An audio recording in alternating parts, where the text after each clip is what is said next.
Shalom, salam damai dalam kasih Kristus. Kali ini saya mengajak kita untuk belajar satu tema, yaitu mencari wajah Tuhan. Firman Tuhan yang terdapat di dalam 1 Tawarik pasal 16 ayat 11, carilah Tuhan dan kekuatannya, carilah wajahnya selalu. Nah, mencari wajah Tuhan merupakan kehendak Tuhan buat semua orang. Namun persoalannya adalah, pernahkah Anda mencari wajahnya Tuhan? Seperti apakah wajahnya Tuhan itu? Adakah dia kelihatan seperti lelaki? Ataupun seperti perempuan? Dan ada berapakah Tuhan itu? Adakah cuma 1, 3, 20, ataupun macam mana? Nah, sebenarnya persoalan ini agak menarik sebenarnya, karena soalan ini untuk orang-orang yang ada masalah mental, dan persoalan ini telah ditanyakan kepada saya secara pribadi pada tahun 2015 yang lalu. Nah, mari kita sebelum saya memberi kesaksian tentang pribadi saya mengajak kita untuk merenungkan kebenaran firman Tuhan yang terdapat di dalam Mazmur 38. Mazmur 38 ini merupakan doa Daud ketika dia berada di dalam penderitaan. Mari kita buka Alkitab masing-masing. Kita buka di dalam Mazmur 38. Saya akan bacakan di sini. Kita baca dengan jelas, hayati dan fahami bersama. Oke. Di dalam Mazmur 38 ayat 1 hingga 22. Ayat 1, ya Tuhan, jangan marahi aku dalam kemurkaan-Mu, jangan hukum aku dalam nyala keberangan-Mu, karena anak panah-Mu menikamku sungguh dalam, dan tangan-Mu menekanku. Seluruh tubuhku sakit karena kemurkaan-Mu, tulang-tulangku rapuh karena dosaku.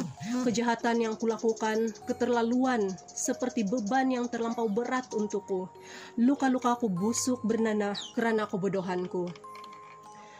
Aku menderita, aku sungguh tertekan, aku berduka sepanjang hari. Karena pinggangku penuh radang dan seluruh tubuhku sakit. Aku daif dan remuk redam, aku merintih karena hatiku rusuh. Ya Tuhan, seluruh keinginanku terdedah di hadapan-Mu, dan rintihanku tidak tersembunyi daripadamu. Hatiku berdebar-debar, kekuatanku hilang, malah mataku juga kehilangan cahaya. Orang yang kusayangi dan sahabat handaiku takut mendekatiku karena penyakit hawarku, dan saudara maraku menjauhkan diri daripadaku. Orang yang ingin membunuhku memasang jerat untukku. Mereka yang hendak mencederakan aku bercakap tentang kebinasaanku dan merancangkan penipuan sepanjang hari. Tetapi aku seperti orang tuli, tidak mendengar. Aku seperti orang bisu yang tidak membuka mulut. Demikianlah aku seperti seorang yang tidak mendengar dan tidak berkata apa-apa tentang segala yang berlaku. Kepadamu, ya Tuhan, aku berharap. Engkau akan mendengar, ya Tuhan Allahku. Karena aku berkata, dengarlah rayuanku, supaya mereka tidak bergembira dengan penderitaanku, supaya apabila kakiku tergelincir, mereka tidak mengangkat diri menentangku. Aku lemah, mungkin rebah, dan kesedihan sentiasa kurasakan. Aku akan mengakui kejahatanku. Aku sedih terseksa karena dosaku. Tetapi musuhku bertenaga dan gagah, dan mereka yang membenciku tanpa sebab yang wajar telah berganda bilangannya. Mereka yang membalas kebaikan dengan kejahatan menjadi setoruku, karena aku menegakkan kebaikan. Jangan tinggalkan aku, ya Tuhan, ya Allahku. Janganlah jauh daripadaku. Segeralah tolong aku, ya Tuhan, penyelamatku. Amin. Apabila kita menghayati kebenaran firman Tuhan yang terdapat di dalam Mazmur 38 ini, sungguh pengalaman pribadi Daud di dalam melafazkan mazmurnya ini menggambarkan bahwa dia sangat mengalami penderitaan di dalam kehidupannya secara pribadi.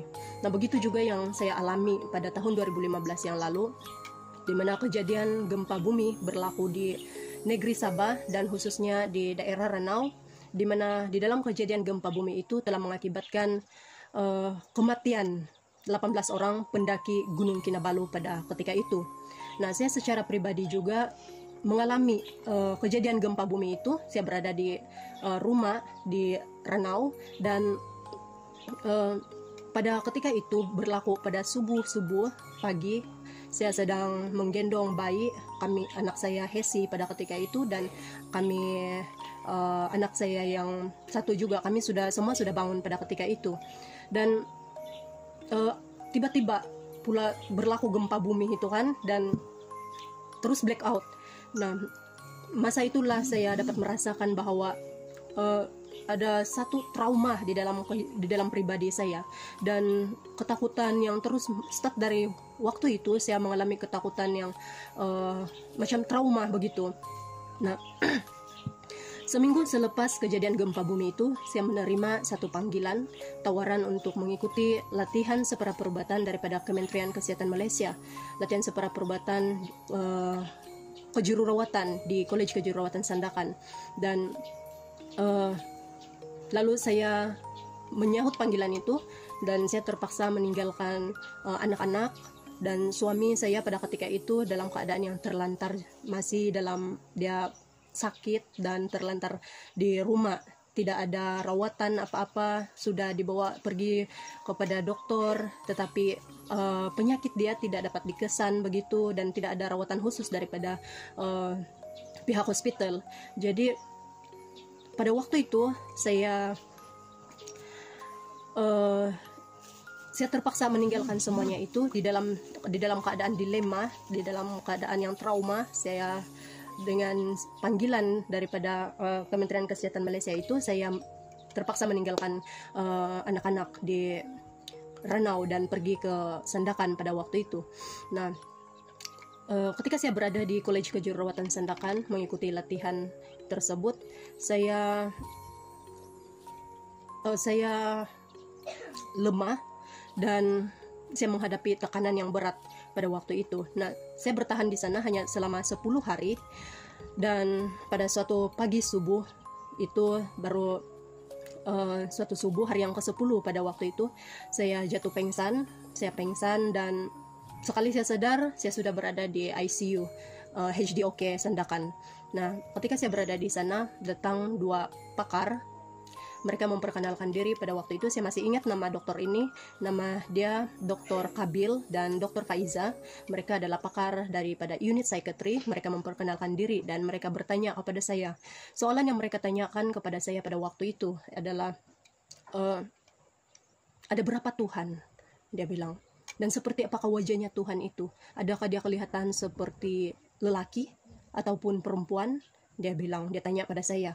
Nah, mulai saat itu saya dan dia orang tanya lagi pada saya, kamu pernah pegang kad biru ini? Dia bilang tidak. Kamu pernah masuk hospital sebelum ini? Masuk ward? Pernah, ketika saya bersalin. Saya bilang, kamu ada pernah memegang kad biru ini? Dia bilang tidak. Saya bilang, mulai dari saat ini kami akan berikan kau Puan Hedora untuk memegang kad ini, dan kamu harus dirawat under psychiatry unit, dia bilang. Nah, dan di sanalah saya memegang kad biru itu dan disahkan sebagai orang yang gila, orang yang pesakit mental begitu. Nah, mulai dari saat itu saya mulai bergumul terus-menerus di dalam kehidupan saya secara pribadi, dan saya menerima rawatan daripada unit psikiatri selama lebih kurang 1 tahun. Dan dalam tempo setahun itu saya follow review under psychiatry unit, dan saya berjumpa dengan pakar psikiatri dari Bukit Padang, dan begitulah pengalaman saya selama 1 tahun untuk menerima rawatan psikiatri itu. Dan sehinggalah pada suatu waktu saya ada keberanian untuk meminta dokter pakar itu untuk stop daripada mengambil obat-obatan dari pakar psikiatri, karena suatu hari saya berjumpa dengan seorang dokter yang hebat. Bukan saya cakap dia dokter yang hebat ini karena dia seorang pakar psikiatri, tetapi dia ini seorang hamba Tuhan. Saya berjumpa dengan Dr. Stanley di klinik dia di daerah Ranau, dan saya ceritakan saya punya masalah. Saya bilang, dokter, pada waktu itu saya membeli obat kontraseptik. Dokter, ada implikasi kalau saya makan obat ini dan obat kontraseptik? Dia bilang, hah? Dia bilang si dokter sendiri, siapa yang gila? Dia bilang, saya. Kamu yang makan itu obat? Iya, saya. Saya bilang, oh, saya ada obat untuk kamu. Dia bilang, oh oke. Saya bilang, saya ingat dia mau sediakan saya sejenis obat pil yang lebih bisa ataupun pil penenang lagi begitu. Tapi rupanya dia ambil satu pen dan kertas kecil. Dia tulis di sana, dia bagi saya ayat firman Tuhan. Dia tulis Matius pasal 11 ayat 28 dan Filipi pasal 4 ayat 6. Tulisan kecil begitu. Saya balik dan saya pergi cari Alkitab. Saya ambil kertas dia, saya pergi cari Alkitab dan saya baca Alkitab. Matius pasal 11 ayat 28, marilah kepadaku semua yang letih lesu dan berbeban berat, aku akan memberikan kelegaan kepadamu. Dan Filipi pasal 4 ayat 6, janganlah hendaknya kamu khawatir tentang apapun juga, tetapi nyatakanlah dalam segala hal keinginanmu kepada Allah dalam doa dan permohonan dengan ucapan syukur. Di sanalah betul-betul saya rasa macam, marilah kepadaku hai yang letih lesu dan berbeban berat. Siapakah pemilik kata-kata ini? Saya bilang, saya tanya kamu semua, siapa pemilik kata-kata ini? Marilah kepadaku semua yang letih lesu dan berbeban berat, aku akan memberikan kelegaan kepadamu. Siapa yang berani bagi jaminan untuk memberikan kelegaan kepada kita yang sedang mengalami tekanan dan apa saja? Siapa? Yesus Kristus. Kata-kata ini merupakan kata-kata daripada Tuhan Yesus Kristus sendiri. Marilah kepadaku hai yang letih lesu dan berbeban berat, aku akan memberikan kelegaan kepadamu. Nah, satu lagi teguran firman Tuhan, jangan bersandar kepada pengertianmu sendiri. Jangan suka mengandai-andaikan di dalam hidup kamu. Ini betul-betul menekan saya dan saya rasa macam terstuck sekejap. Oh Tuhan, rupanya inikah tindakan yang harus saya lakukan untuk lepas daripada segala persoalan dan masalah saya. Dan mulai pada saat itu saya mengambil tekad, saya berani untuk pergi di dokter psikiatri. Dokter, I want to stop consuming all the things, semua obat-obatan yang diberikan daripada unit pakar psikiatri ini, saya tidak akan mengkonsumsikannya lagi. Saya akan stop sampai di sini saja, saya bilang, karena saya yakin hanya di dalam Tuhan. Nah, sebagai kesimpulannya, jemaat Tuhan yang saya kasihi di dalam kasih Kristus, wajah Tuhan hanya ditemukan, mencari wajah Tuhan, dan wajah Tuhan hanya ditemukan hanya melalui Yesus Kristus yang hidup. Dialah juru selamat, dialah penyelamat kita yang melepaskan kita daripada segala ikatan kuasa dosa dan maut. Nah,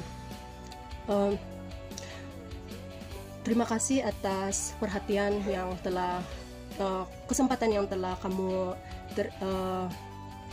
terima untuk mendengarkan kesaksian saya pada kali ini. Jadi pada saat ini marilah kita semua berbalik kepada Tuhan, kita cari wajah Tuhan dengan sungguh-sungguh, karena mencari wajah Tuhan ini merupakan kehendak Tuhan buat semua orang. Carilah kekuatan Tuhan pada setiap waktu dan percayalah bahwa Tuhan ada. Tuhan senantiasa ada untuk menolong kita yang memerlukan, untuk kepada semua orang yang mengasihi Tuhan, semua orang yang percaya akan Tuhan. Percayalah kita pasti akan mengalami mukjizat Tuhan di dalam kehidupan kita sehari-hari. Oke, sekian, mari kita berdoa. Bapa di surga, terima kasih ya Tuhan karena Engkau ada buat hidup kami. Terima kasih atas pemeliharaan-Mu ya Tuhan buat hidup kami.